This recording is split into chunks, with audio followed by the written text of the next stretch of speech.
High বন্ধুরা, কেমন আছো সবাই? আশা করি তোমরা সবাই ভালো আছো, সুস্থ আছো। আমি চলে এসেছি তোমাদের সাথে আরও একটি নতুন রেসিপি নিয়ে। আজকে আমি তোমাদের সাথে শেয়ার করছি পোনা মাছের ঝাল। আমি আজ রুইয়ের পোনা দিয়ে করছি, তবে তোমরা অন্য কোনো পোনা মাছ বা বড় মাছ দিয়েও করতে পারো। আজকের রেসিপিটার স্পেশালিটি হচ্ছে যে আজকের রেসিপিটায় কোনো বাটা মশলা ইউজ হবে না। কোনো বাটাবাটির ঝামেলা ছাড়াই তোমরা আজকে খুব ইজিলি মাছের ঝালটা করতে পারবে। তো চলো দেখে নিই আজকে মাছের ঝালটা আমরা কিভাবে বানালাম। প্রথমেই আমি মাছগুলোকে ভালো করে কেটে ধুয়ে নিয়েছি, তারপর নুন হলুদ মাখিয়ে 10 মিনিট মতো রেখে দিয়েছিলাম। তোমরা চাইলে একটু লেবুর রস দিয়েও মাখিয়ে রাখতে পারো। তারপর এক এক করে তেলে ভেজে নেব। তেলটা যখন খুব ভালো করে গরম হয়ে যাবে তখন এক এক করে মাছগুলো দিয়ে ভেজে নিতে হবে, না হলে কিন্তু মাছগুলো ভেঙে যাওয়ার চান্স থাকে। আমরা এক এক করে সব মাছগুলো ভেজে নিয়েছি। এখন ওই তেলেই আমরা মাছে যে আলুটা দেব, আলুটাও ভেজে তুলে রাখবো। আলুটা ভাজতে দিয়ে চলো দেখে নিই কী কী মশলা লাগবে, ওগুলো আমরা রেডি করে নিই। তো মশলার জন্য আমি একটা বাটিতে 1 চামচ জিরে গুঁড়ো, 1 চামচ ধনে গুঁড়ো, হাফ চামচ মতো গোলমরিচ গুঁড়ো, হাফ চামচ নর্মাল লঙ্কা গুঁড়ো আর হাফ চামচ কাশ্মীরি রেড চিলি পাউডারটা নিয়ে নিয়েছি। আর নিয়ে নিয়েছি স্বাদ মতো নুন, পরিমাণ মতো হলুদ আর অল্প একটু চিনি। তোমরা এখানে চিনিটা চাইলে স্কিপ করতে পারো। আর নিয়ে নিয়েছি হাফ চামচ মতো গরম মশলা গুঁড়ো। এখন এই মশলাগুলোকে একটু জল দিয়ে আমরা গুলে একটা সাইডে রেখে দেব। এতক্ষণে আলুগুলো ব্রাউন করে ভাজা হয়ে গেছে, আমরা এটাকেও নামিয়ে সাইড করে রাখবো। এক্ষেত্রে তোমাদের সাথে একটা টিপস শেয়ার করছি। যখনই ধরো বাটা মশলা দিয়ে রান্না করবে না, গুঁড়ো মশলা দিয়ে রান্না করবে, গুঁড়ো মশলাগুলো সব একসাথে নিয়ে জল দিয়ে গুলে 10-15 মিনিট আগে ঢাকা দিয়ে রেখে দেবে।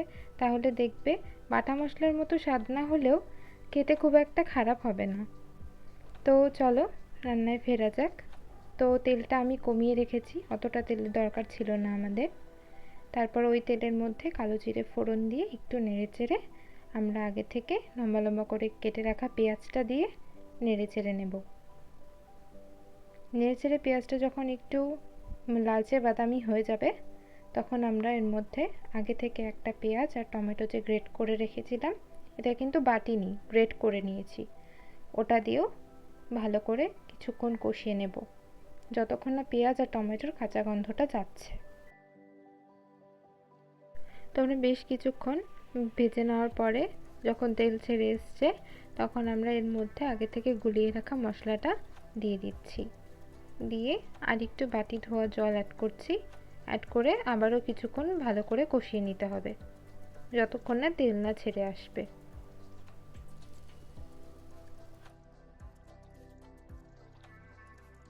তোমরা দেখতেই পাচ্ছ মশলাটা কষতে কষতে মশলার কালারটাও চেঞ্জ হয়ে গেছে আর তেলও ছেড়ে এসছে। এখন আমরা এর মধ্যে আগে থেকে ভেজে রাখা আলুগুলো দিয়ে দিচ্ছি। দিয়ে একটু ঢাকা দিয়ে দেবো সেদ্ধ হওয়ার জন্য। যেহেতু আমরা আলুটাকে 50% মতো সেদ্ধ করেছিলাম, তো আলুটা দিয়ে আবারও কিছু জল আমরা অ্যাড করছি এখানে।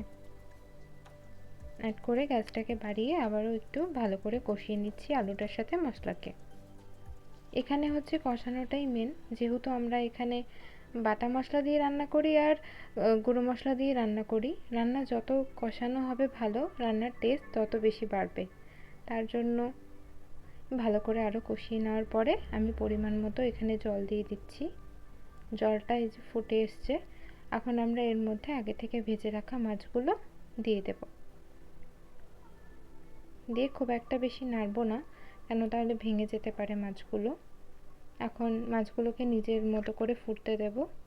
বেশ কিছুক্ষণ ফুটে এলে যখন ঝোলটা শুকিয়ে আসবে তখন তার মধ্যে আমরা দিয়ে দিব ধনেপাতা কুচি আর কাঁচা লঙ্কা।